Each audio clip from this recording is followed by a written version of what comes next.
Hi everybody, it's Mr. Bob. And Miss Lynette. And welcome to Mrs. Dalles' Three Corners Animal Rescue Farm.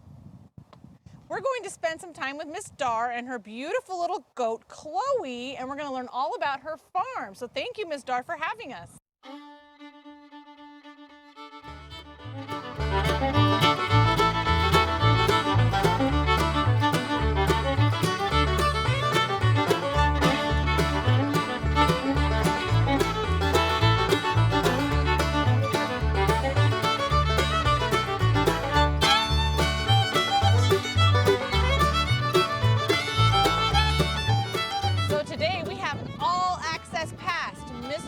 Beautiful farm, and we are going to see some of the coolest animals in the country. We've got Chloe the goat.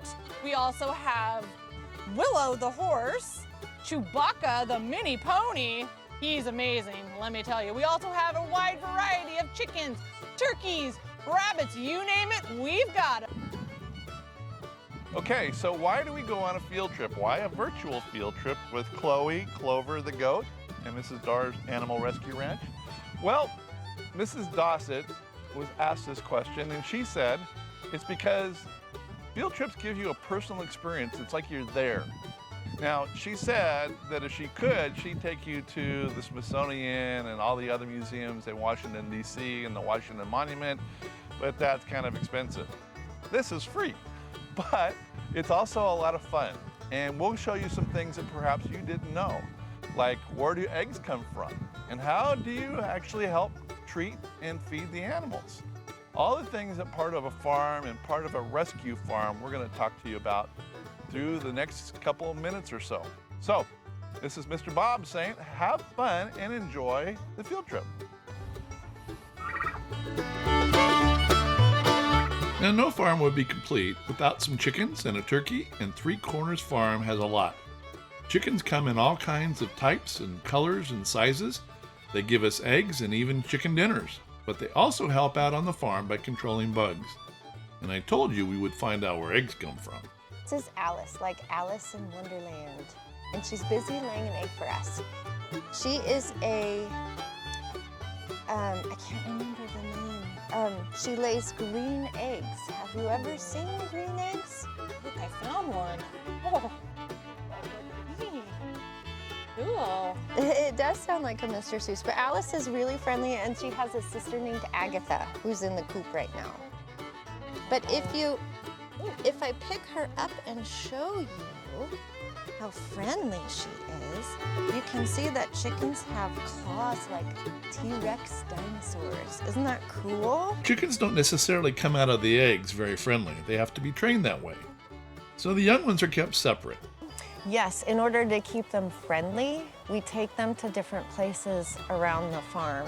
Like, we get a portable chicken coop, one that you can move around and move the chickens with it. And sometimes the chickens and the turkey get to come out and eat all the bugs. So they're very helpful that way.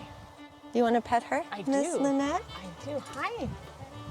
Yep. Oh, so sweet. So Alice is one of our older chickens, and she's been trained to be really friendly, but the younger ones we're still working with. She's very gentle. Some of the younger ones are going to lay white eggs and brown eggs, and when we put them with Alice's green eggs, we're going to have a lot of colors like Easter. Won't that be fun? How many eggs does she lay, say, a day or a week?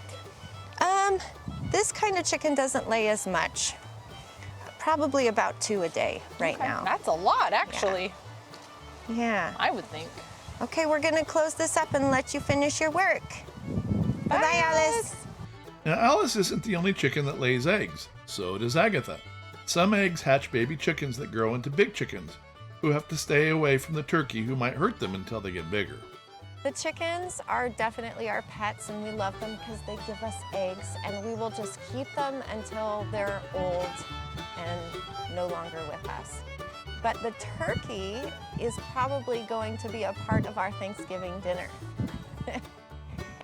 Now, the reason for that is because Matilda the turkey might actually be a boy turkey, but Miss Lynette is having a conversation with him. She just told me she's a girl. Please don't eat me. You're recording this, right? That's awesome. Okay, girl. Well, hello, pretty girl. You're a pretty girl. Girl. Yes. You got something in your eye there, Miss? She says hello. I'm a pretty girl. So did she have an alternative for Thanksgiving dinner then, if she said that she was a girl? Well, I think she wants to attend. Oh, She just doesn't want to attend as The main course? The main course. ah. Of course, every farm needs a bunny rabbit, and he even has his own house. Have you ever owned a bunny rabbit? Let's find out more about Three Corners Farm's bunny rabbit and why it's good to have a farm bunny and how he got his own house. Oh, and one other thing. It's really important to remember to keep our proper social distance, and we've been working hard to do so. But even teachers sometimes forget. So tell us a little more about your beautiful little bunny, Miss Dar. This is Sir Hopsalot, and we got him when Megan, our daughter, was little. We thought Megan was allergic to cats, so we got her a baby bunny. But it turns out after she went to the doctor and got tested, she's not allergic to cats after all. So now she has her own kitty. And Sir Hopsalot belongs to Megan's dad, Mr. Dar. He uses the bunny's bunny poo in his garden. Ooh. And the bunny eats all our leftover vegetables. So he's very soft. He's a very good bunny. Can you tell the kiddos his name, Miss Dar? This is Sir Hopsalot. And this is an old kitchen cabinet from somebody's house that was remade into a bunny hutch. And we tried to build him a new bunny hutch, but he didn't like it. He likes his old kitchen cabinet. He's got a bedroom here, and this is his living room and where he eats all his food. I think it's very lavish. Yeah, he loves it. And as soon as he comes out, he hops a lot. That's how he gets his name. Well, hey, thanks for sharing your time with us, Mr. Hopsalot. And of course, we can't forget Clover, or Chloe the goat. She was a rescue animal and has only been at the farm a little while, but has become really important. Mrs. Dar tells us she has a very interesting story.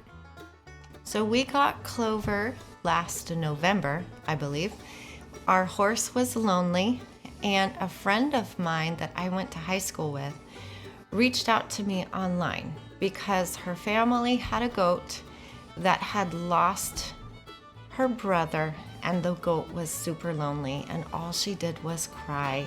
So the friend said to me, "Can you please take her?" So Travis and I drove our car to Parkdale, Oregon to meet the goat, and she was adorable. We decided right away to take her home. We actually put her in a dog crate in the back of the car to get her here. And then we had a couple days advance notice about her coming, so we had already built her a little goat bed. But she is super friendly, and it turns out it's worked out really well because Willow the horse loves her, and so do all the other animals. In fact, she's probably the most friendly animal that lives in the pasture. Clover has about 3 jobs on the farm. Her first job is she's very happy and energetic and fun-loving and adorable, so she helps both the horse and the pony be very calm when she's around, and she keeps them moving by being playful with them. Her second job is she actually eats the poison oak leaves, and she eats all the brush and the long grass and the bushes that grow on the farm that we don't need. And then her third and final job is she greets all the people that visit the farm at the treat station, and she's the first one to get the treats, and people absolutely adore when Clover the goat goes up to the fence for treats. Wasn't that fun? We had a lot of fun making it. And thanks for joining us for Colonel Wright's first virtual field trip. Episode 1. That's right, Episode 1. Episode 2, which we'll have out in a couple days, you'll get to meet Willow the horse, and Baby the farm dog, and Chewbacca the mini pony get new boots. That's right, new boots. Well, on behalf of Miss Lynette, Mrs. Dar, and Kirk, our cameraman, and Travis, Mrs. Dar's husband, thanks for joining us. This is Mr. Bob saying bye-bye until next time.